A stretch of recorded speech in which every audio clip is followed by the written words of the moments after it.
Iran must have thought the world would panic the moment they closed the gate, and for a while they were right, but it's only getting stranger and more dangerous for everyone who depends on the oil that flows through a narrow strip of water just 39 kilometers wide at its tightest point. The United States has been striking Iran's military for weeks, its conventional navy largely gone, its missile stockpiles along the coast American commanders say 90% destroyed, and yet the Strait of Hormuz remains closed, not because of warships, not because of missiles, because of something far cheaper, far harder to kill, and far more difficult to explain to the boardrooms and ministries that run the global economy. That something is a wooden fishing boat, a smartphone, and Bitcoin. On February 28, 2026, the United States and Israel launched a coordinated air campaign against Iran, killing Supreme Leader Ali Khamenei in the opening hours. Within days, Iran's Islamic Revolutionary Guard Corps, the IRGC, declared the Strait of Hormuz closed. Not a threat, a statement of fact. Before this crisis, roughly 138 ships crossed the strait every single day. That number has collapsed to fewer than 6, and those 6 paid a toll. Through a narrow choke point off Iran's southern coast flows 20% of the world's oil and 20% of its liquefied natural gas. Oil prices sitting between $65 and $73 a barrel before the war began surged past $95 within weeks. The global economy didn't just feel the shock, it absorbed it like a body blow. The US military response has been staggering in scale. US Central Command claims to have destroyed 90% of Iran's shore-based missile stockpiles along the Hormuz corridor. The Iranian Navy's frigates, its Maj-class warships, its forward-basing ship, Makran, gone. On March 4th, a US submarine torpedoed the Iris Dana in the Indian Ocean near Sri Lanka, the first confirmed wartime submarine sinking of a surface warship since Britain sank Argentina's General Belgrano in 1982. By late March, IRGC Navy Commander Ali Reza Tangsiri was killed in an Israeli airstrike. US Central Command described the IRGC Navy as being on an irreversible decline, and yet the strait is still closed. Here's the part that no Pentagon briefing has fully explained and no shipping analyst has completely priced in: the weapon that is actually keeping Hormuz closed is not a missile, not a warship, and not anything the US military can cleanly target with a bunker buster. It is a system, and the most dangerous piece of that system costs less than a used car. But before we get to that, there is something about how Iran is collecting money from the ships that do pass through that should alarm every government with a trading fleet. We'll get to that in a moment. Picture a tanker captain somewhere in the Gulf of Oman in early April. His vessel carries 2 million barrels of crude oil. His shipping company has insurance, or had it before the underwriters pulled coverage for any passage through Hormuz. His phone rings. His employer tells him the same thing every employer is telling every captain right now: there may be a way through, but you will need to email the Iranians first. That email goes to an address connected to Iran's oil, gas, and petrochemical products exporters union, an industry body that works directly with the Iranian state. In the email, the captain's company lists the vessel name, its flag, its cargo, its destination, its crew nationality. Then they wait. When the response comes, it contains a number: $1 per barrel of oil on board for a fully loaded supertanker that is $2 million. The company has a few seconds, literally seconds, to transfer the equivalent in Bitcoin. Not dollars, not euros, not win. Bitcoin, untraceable, unfreezable, and completely outside the reach of every sanctions regime the United States and its allies have spent 40 years constructing. If payment is confirmed, the captain receives a permit code. An IRGC escort vessel meets him at a designated corridor. He follows it through. He does not deviate. This is not a rumor. Hamid Hosseini, a spokesperson for Iran's oil, gas, and petrochemical products exporters union, confirmed the mechanism directly to the Financial Times on April 8, 2026. Lloyd's List Intelligence, one of the most authoritative maritime research firms in the world, confirmed that IRGC-linked intermediaries had been extracting transit fees from vessels before that. At least 2 ships paid in Chinese yuan. The system is live. The toll booth is real. Now, understand what is behind that toll booth. The IRGC does not fight like a navy. It never has. After watching Iran lose a conventional naval engagement to the United States in 1988, Operation Praying Mantis Iranian military planners drew a single brutal conclusion: symmetrical naval warfare against a superpower is a losing proposition. What followed was decades of deliberate investment in the opposite. Not frigates, not destroyers. Thousands of small, fast, cheap, and expendable assets designed not to win a naval battle, but to make the cost of fighting one unbearable for the other side. The result is what analysts now call the IRGC's guerrilla navy. It operates entirely differently from Iran's conventional Artesh fleet. The IRGC Navy's doctrine, according to the U.S. Office of Naval Intelligence, is built on surprise, deception, speed, flexibility, decentralization, and highly mobile and maneuverable units. In plain terms, hit and run from every direction at once with weapons you cannot fully track or target. At the center of that doctrine right now are three tools. The first is the suicide skiff. A suicide skiff is at its most basic level a wooden fishing boat, 20 feet long, sometimes less, packed with explosives. It can be operated remotely with encrypted radio, or it can be pre-programmed to navigate autonomously. One IRGC operator can control a swarm of 10 simultaneously. On a maritime radar screen, it looks identical to the thousands of actual fishing vessels in the Gulf. You cannot tell them apart until one of them accelerates toward your hull at 40 knots. Cameron Chell, CEO of drone technology firm Dragonfly, put it plainly: the geographic layout of the Strait shallow island, cluttered with Iranian territory pressing in from the north, is essentially purpose-built for this kind of weapon. There could be autonomous swarming, he said, where they might have 10 boats that can act with a large level of independence because they're pre-programmed. And here is where the first open loop closes ahead of schedule. Because the numbers demand it, the US military has destroyed hundreds of IRGC fast attack boats since February 28th. The Iranian Navy's surface fleet is by most expert assessments combat ineffective. Sasha Bruckman, a military and security affairs analyst at the International Institute for Strategic Studies in London, confirmed this directly. While I think the Iranian Navy is largely combat ineffective at this point, the IRGC Navy remains able to harass shipping. The reason is volume and geography. You cannot bomb your way to zero when the weapons are indistinguishable from fishing boats and stored in coastal coves across hundreds of kilometers of Iranian shoreline. The second tool is the naval mine. During the tanker war of the 1980s, Iran's IRGC used small boats to lay mines using a crude onboard crane. In March 2026, US military intelligence confirmed that Iran had begun planting mines in the strait again. Trump demanded their immediate removal. US forces destroyed 16 Iranian mine layer vessels, but mine clearing in the confined, shallow, heavily trafficked waters of the Persian Gulf is not fast work. The Royal Navy is now fitting support vessels with autonomous mine hunting drones. That process takes weeks, and Iran can relay mines faster than the coalition can clear them. The third tool is the unmanned surface vehicle, the USV. On March 1st, 2026, the UK Maritime Trade Operations Center confirmed that a Marshall Islands flagged oil tanker was struck north of Muscat, Oman by an Iranian unmanned surface vehicle. An explosive-laden drone boat launched from Iranian-controlled islands near the main shipping lane. Two more tankers were hit by remote-controlled explosive boats on March 11th. The Kuwaiti supertanker Al Salmi was struck by an Iranian drone while anchored at the port of Dubai on March 30th.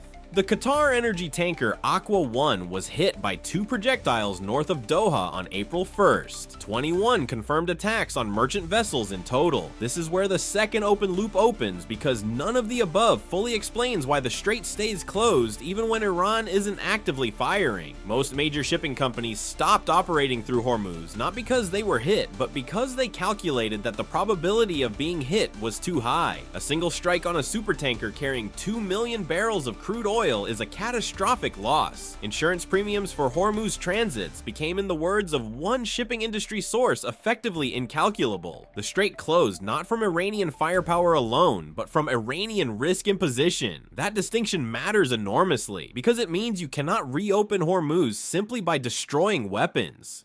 And then there is the crypto layer, the detail that most military analysts are underweighting and that one specific intelligence firm is not. According to Chainalysis, one of the world's leading blockchain analytics companies, IRGC-associated cryptocurrency addresses received over $2 billion in 2024 and spiked to more than $3 billion in 2025. The IRGC accounts for approximately 50% of Iran's entire crypto ecosystem. This is not a side hustle. This is a parallel financial system built over years of necessity, now fully operational as a wartime revenue mechanism. The Bitcoin toll booth at Hormuz is not improvised. It is the logical endpoint of a decade-long investment in sanctions evasion through decentralized finance. One analyst at Chainalysis framed it with unusual precision. Iran's use of crypto for trade is the inverse of North Korea, where the goal is theft and laundering. For the IRGC, the goal is commerce getting dollar-pegged value in and out of the country without touching a single American regulated bank. Stablecoins pegged to the US dollar have been the preferred instrument because they hold value against Iran's hyperinflating rial while remaining liquid enough for large transactions. Bitcoin with its price volatility is less ideal for high-volume commerce, but its complete lack of an issuer makes it impossible to freeze or confiscate, which is precisely why the Hormuz toll booth uses it for the final payment step. Pay in Bitcoin in seconds before anyone can intervene. But here is the thing, no one in Washington seems to have fully gamed out, and it is the detail that should make every sanctions architect lose sleep. Before we dig into what this system means strategically and what the one outcome is that neither side wants to admit is now on the table, you're watching a channel that covers power the way it actually moves, not the way press releases say it does. If that's the kind of analysis you want delivered every week, make sure you're subscribed and have notifications turned on.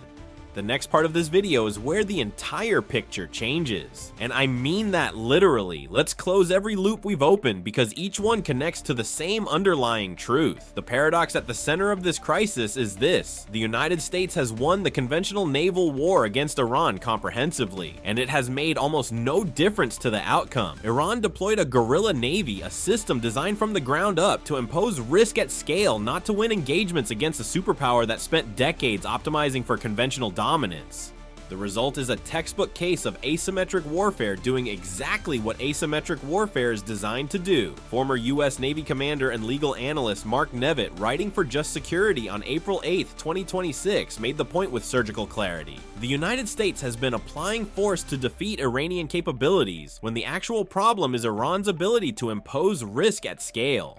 That is the paradox of the suicide skiff. It is not a sophisticated weapon. It is a wooden boat with explosives operated by radio. But in a 39-kilometer strait with Iranian islands flanking every major shipping lane, a wooden boat with explosives is effectively irreplaceable. The geography does the work that the engineering doesn't have to. Every cargo ship that enters the strait must follow predictable lanes. Every lane passes near Iranian territory. And along that territory, the IRGC has pre-positioned drones, skiffs, and coastal observation posts that no amount of long-range precision strikes can fully neutralize without ground access. Iran controls completely. Now run the numbers, because this is where the ROI of Iran's strategy becomes genuinely remarkable. A suicide skiff costs at most a few $1,000s to build and arm. A single strike on a supertanker generates enough fear to remove that vessel and dozens like it from the strait for months. The shipping and insurance industry doesn't need to watch a tanker burn to make its risk calculation. It watches the probability distribution. When IRGC drones struck the Al Salmi at the port of Dubai on March 30th, not in the strait, not near Iranian waters, but at a commercial port in the UAE, every risk model in every shipping company on Earth updated simultaneously. That attack didn't just cost Kuwait Petroleum one tanker.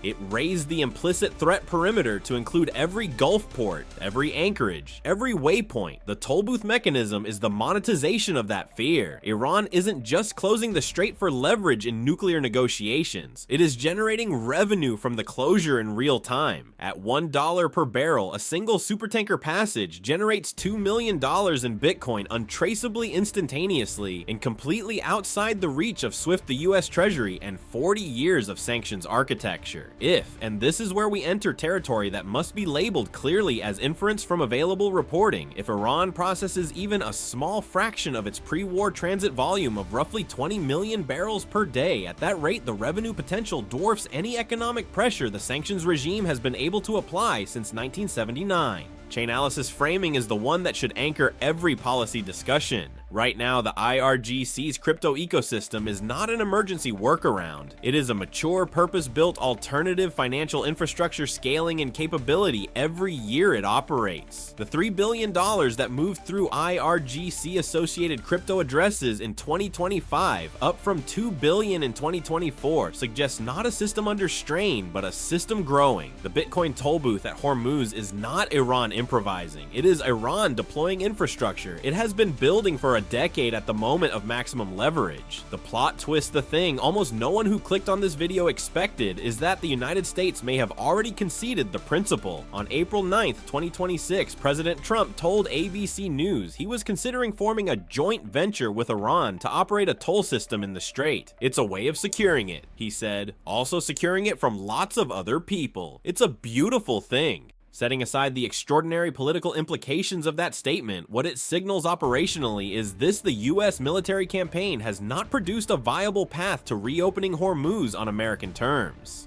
A joint venture for tolls is functionally international recognition that Iran has established a revenue interest in the world's most critical maritime choke point. That recognition, once given, is nearly impossible to retract without another military confrontation. The legal dimension compounds the strategic one. The Strait of Hormuz is governed by the UN Convention on the Law of the Sea, specifically Article 17, which guarantees the right of innocent passage. Passage through a natural international strait cannot legally be charged, unlike the Suez Canal or the Panama Canal, which are man-made waterways where Egypt and Panama can legitimately levy transit fees. The Gulf Cooperation Council called Iran's toll system an explicit violation of UNCLOS. Greek Prime Minister Kyriakos Mitsotakis called it unacceptable. A maritime law expert at Paris's Sorbonne, Philippe Delebecq, warned that accepting Iran's precedent opens the door to China applying the same logic to the Taiwan Strait or the Strait of Malacca, what he called the end of an international society. Oil analysts are now warning that if Hormuz does not reopen by mid-April, supply disruptions will grow significantly worse, that deadline reflecting the normal journey time for tankers from the Persian Gulf to Asian markets. According to maritime intelligence firm Windward AI, only 16 AIS visible crossings were recorded in the entire strait over a 7-day period. Before the crisis, that number was over 700 for the same period. The strait is, in Windward's precise language, near collapse. What comes next is shaped by whether Washington grasps the distinction Nevitt made between destroying capabilities and dismantling risk imposition.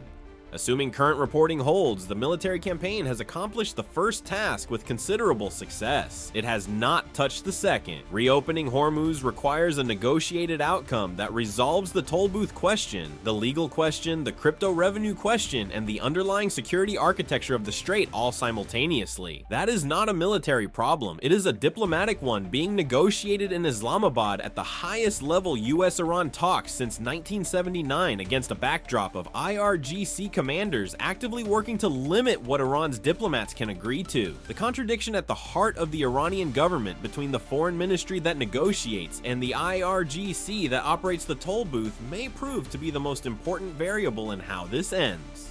What the Strait of Hormuz crisis has revealed is something military planners have known theoretically for decades, but never seen tested at this scale. A sufficiently motivated, sufficiently creative adversary can hold the global economy hostage, not with the most powerful weapons on Earth, but with the cheapest ones deployed in the right geography, backed by a financial system the world's sanctions architects never fully accounted for. The strait may reopen. The precedent is already set, and it may all be about to get significantly more complicated. The ceasefire talks in Islamabad are the most consequential US-Iran diplomatic engagement in nearly 50 years, but they are happening with an IRGC that is still running its toll booth, still attacking shipping, and still collecting Bitcoin.